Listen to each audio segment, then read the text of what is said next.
Hello students, today we are going to start the chapter that is limit. Before starting the chapter continuity of the 12th standard, you should know the chapter that is limit. हम बोलते हैं कि limit means क्या है, हम बोलते हैं ना आप लिमिट में रहो, तो इस यही चैप्टर भी वैसे ही है। तो वहाँ पे कुछ लिमिटेशंस है, हमने लिमिट के जो फॉर्मूले से यूज़ किया, देन उसका आंसर जो है वो 0 डिवाइड बाय 0 नहीं आता है या इन्फिनिटी नहीं आता है, मीन्स कुछ ना कुछ आंसर मिलेगा। तो इसका मतलब ऐसा है कि हमने कौन से भी फंक्शन में x की वैल्यू पुट किया तो y की वैल्यू मिलती है, मगर ऐसा कब रहता है कि वो पुट करने के बाद 0 डिवाइड बाय 0 होता है, तो एट दैट टाइम हमको ये लिमिट्स के जो फॉर्मूले से यूज किया तो उसका आंसर हमें को मिलता है। सो इसके लिए हमको पता होना चाहिए the meaning of x tends to a। Meaning of x tends to a means nothing but the x, देखिए x tends to a, this can be read as how x tends to a.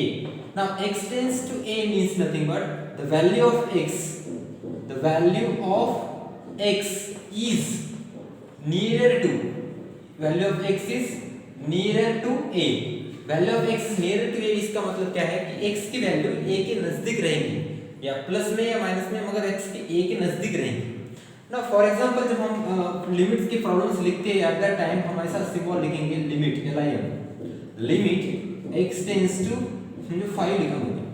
तो इसको read कैसे करेंगे हम, जैसे it can be read as, हम इसको read कैसे करेंगे, now see here limit x tends to 5, limit x tends to 5 means इसका मतलब इसको रीड ऐसा करेंगे, इसका मान x की जो वैल्यू रहेंगी ना 5 के नजदीक रहेंगी, the value of x is near to 5। तो फॉर एग्जांपल x की वैल्यू जो 5 के नजदीक रहेगी मींस इसका मतलब 5.01 रहेगा, या ऐसे फॉर एग्जांपल बोल रहा हूं तो 4.99 ऐसा रहेगा, मींस एक 5 के नजदीक कहीं ना कहीं तो वो वैल्यू रहेगी। ओके, तो इसका ये मीनिंग है। नाउ जो लिमिट जो चैप्टर है उसके जो टाइप्स है उसके हिसाब से हम वो प्रॉब्लम्स फॉर्मूले लिखेंगे और उसके हिसाब से प्रॉब्लम हम सॉल्व करेंगे। हम हर एक टाइप के दो तीन प्रॉब्लम सॉल्व करेंगे बिकॉज आपका रिवीजन हो जाएगा एंड आपको कंटिन्यूटी चैप्टर जो 12th स्टैंडर्ड का है वो आपको इजी जाएगा। So see here the first type हम स्टार्ट करेंगे। यहाँ पे देखिए what is the first type, the is depend on the formula that is limit x tends to a x raised to n minus a raised to n divided by x minus a is equal to n into a raised to n minus 1। This is the formula. Now let us देखिए ये formula हम कब use कर सकते हैं, जब कोई problem ये फॉर्म में रहेगा, द इफ एनी फंक्शन या यहाँ पे आप जब प्रॉब्लम सॉल्व करते हैं एट दैट टाइम ये फॉर्म में दिखेगा आपको, at that time you can use this formula. Okay, now see here ये फॉर्मूले में क्या क्या कहाँ पे क्या दिख रहा है, यहाँ पे जो a है ये a तीन जगह पे दिख रहा है, x ये यहाँ पे जो है यहाँ पे चाहिए ना, याद रखो x रेज़ टू n रहेगा तो a का भी n पावर रहेगा, समझे x का 5 है तो a का भी 5 पावर होना चाहिए, और यहाँ पे x टेंड्स टू यही चाहिए।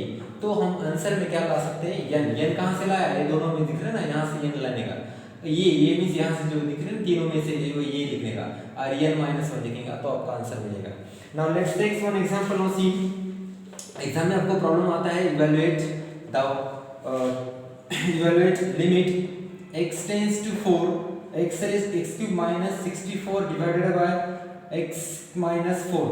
now this simple example I have taken here, how to solve this here, now see the whatever the given that we have to solve this problem, so limit x tends to 4 x cube minus 64 divided by x minus 4। अब ये जो problem दिया है ये form में है क्या देखना है, पहले ये वाले फॉर्म में है क्या, देखिए लिमिट x टेंड्स टू 4 है मगर यहाँ पे 4 का क्यूब चाहिए, तो यहाँ पे हम लिख सकते हैं, देखिए the limit x tends to 4 कुछ चेंज नहीं किया, x cube as it is minus 64 means nothing but 4 का क्यूब कर सकते हैं, 4 का क्यूब क्या है 64 होता है, denominator is as it is.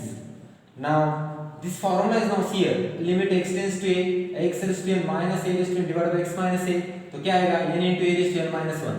तो a mean n means what 3, a means what a means 4 4 4, तो a क्या रहेगा आपका 4, n minus 1 n means what 3 minus 1, तो आंसर क्या आएगा 3 into 4 raised to 3 minus 1 means 2, 3 into 4 का स्क्वायर करो 16 3 are 48, this is your answer।